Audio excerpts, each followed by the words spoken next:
Hey everybody, you know what we have coming up? The 2013 Living Proof Live Simulcast. And by we, I'm hoping that means you and me, because let me tell you something, if I'm there by myself, I'm going to be pretty devastated. I truly am looking for God to bring together a community of women all over the United States, if He is willing, in different countries, if that pleases Him, whatever honors Him most. I am praying that He brings us together for this one beautiful Saturday come September 14th, and that He speaks such a word over us that we are shaken up for the rest of our life with the glory of God. I want so much for you to be part of it. I am praying so hard, just beginning to get a word. I know what our theme is, but I'm not telling you yet, so that He has plenty of time to redirect me if I've missed anything in any way. But I've begun to journal and write down phrases and different scriptures and different themes that I think He's working toward that event.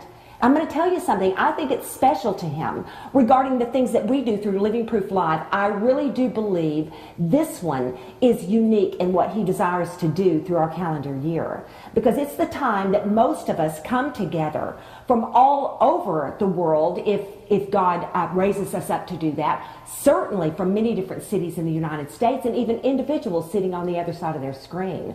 And I'm going to tell you something, I don't think God brings that many people together, that many walks of life, from that many corners of the earth, and does not have something spectacular for us. And that's what I'm looking for Him to come and be so lifted up, so obvious that we are so drawn to Him, we cannot do anything but run.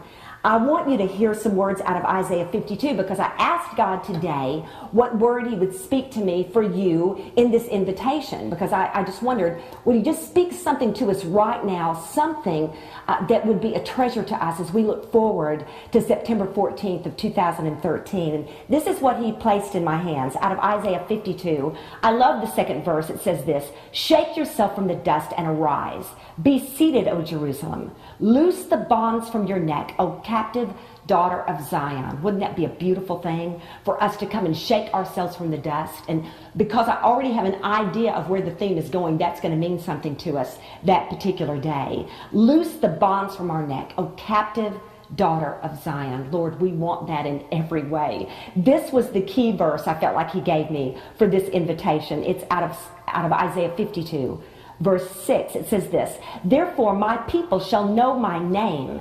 Therefore in that day," and I'm praying, I asked God to give me a verse for the simulcast, and I'm praying He is speaking this over that particular day. "Therefore in that day they shall know that it is I who speak. Here am I." And it's talking about the Lord our God. Listen, I don't have anything to bring that day that would be of any kind of lasting value. There's no way that Travis and the team can put together something good enough to warrant you giving this kind of time and this kind of effort and this kind of investment into this event. We are completely dependent upon Jesus coming and being so incredibly obvious to us that we are starstruck by Him. It has to be Him. And I'm just praying, and I want you to agree with me on that in that day, we're going to know that it is God who speaks, that it is not just the voice of man, that it is not anything a human being could contrive, but it is the voice of the Lord we will hear, and that He will say to us, "Here am I." Oh, I pray that with all of my heart. I hope so much you'll come. I love that we do it these days on a Saturday instead of a Friday night and a Saturday morning, because like one time you just get to that place, whether it's in front of that screen in your den, in your kitchen, or whether it's at a local church or somebody's house, but that you come for that one day and stick it out from beginning to end and see what God would say to you. I'm going to be praying so hard. I don't have a single event on the calendar for the entire year of Living Proof Live that I pray any harder toward than this one. I just believe that God really sets something aside that is unique for us in this kind of experience. So, I'm praying so hard for you. Please pray for me too, and please consider coming, and let's just see what God would gather us together and say to us, that it would be His voice we would hear speaking, and He would say to us, "Here am I." I'll see you Saturday, September 14th. Can't wait.